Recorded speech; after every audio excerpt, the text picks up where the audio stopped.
ભાયાવદર નગરપાલિકા દ્વારા ધારાસભ્ય ડોક્ટર મહેન્દ્ર પાડલિયાના હસ્તે ₹2.51 કરોડના ખર્ચે 50 સીસી રોડના ખાતમુહૂર્ત કરવામાં આવ્યા। આ પ્રસંગે પ્રધાનમંત્રી સ્વનિધિ યોજના હેઠળ 50થી વધુ ધંધાર્થીઓને લોનના ચેક પણ એનાયત કરાયા હતા। જિલ્લા ભાજપ અગ્રણી ઇન્દ્રવિજયસિંહ ચુડાસમા અને પ્રમુખ રેખાબેન સિણોજિયાની ઉપસ્થિતિમાં યોજાયેલા આ કાર્યક્રમથી શહેરીજનોમાં ખુશીનો માહોલ જોવા મળ્યો હતો।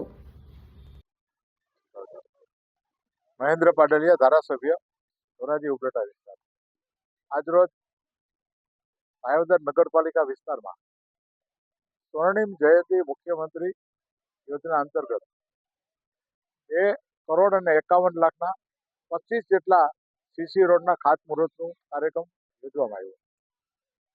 આ વિસ્તારમાં 2.5 કરોડના ખર્ચે નાના મોટા 25 જેટલા સીસી રોડ થવાના છે અને સાથે વડાપ્રધાન સ્વનિધિ યોજના અંતર્ગત 50 લાભાર્થીઓને સ્વનિધિ યોજના અંતર્ગત નાના મોટા ચેકો પોતાનો રોજગાર કરી શકે એના માટેના ચેકોનો અર્પણ વિધિનો કાર્યક્રમ છે। એક અલગ પ્રકારનો વાતાવરણ આજે પ્રજાસત્તાક દિન નિમિત્તે લોકોમાં જોવા મળે છે। ભાયાવદરમાં અત્યાર સુધીમાં અસંખ્ય વિકાસના કામો થયા છે।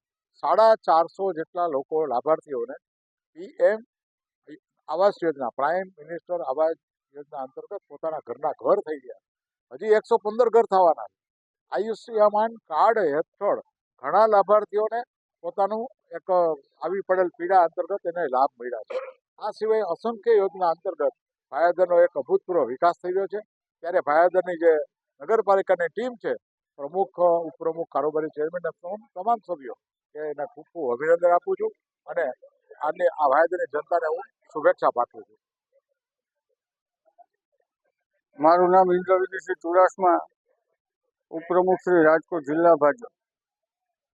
આજે ભાયાવદરની અંદર 25 જેટલા વિવિધ વિસ્તારોમાં નવા સીસી રોડ બનાવવાનો ખાતમુહૂર્તનો કાર્યક્રમ રાખેલ હતો।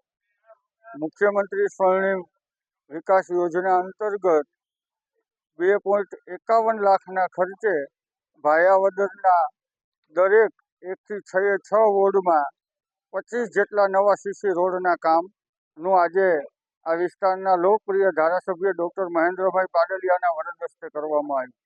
સાથે પ્રધાનમંત્રી સ્વનિધિ યોજના અંતર્ગત જે નાના ફેરિયાઓ હોય, જે શાકભાજીનું કામ કરતા હોય, અન્ય નાના વેપાર કરતા હોય, ફેરિયાનું કામ કરતા હોય, એના અંતર્ગત 50 જેટલા લોકોને આજે પ્રધાનમંત્રી સ્વનિધિ યોજનાની અંદર લોન મંજૂર કરવામાં આવી।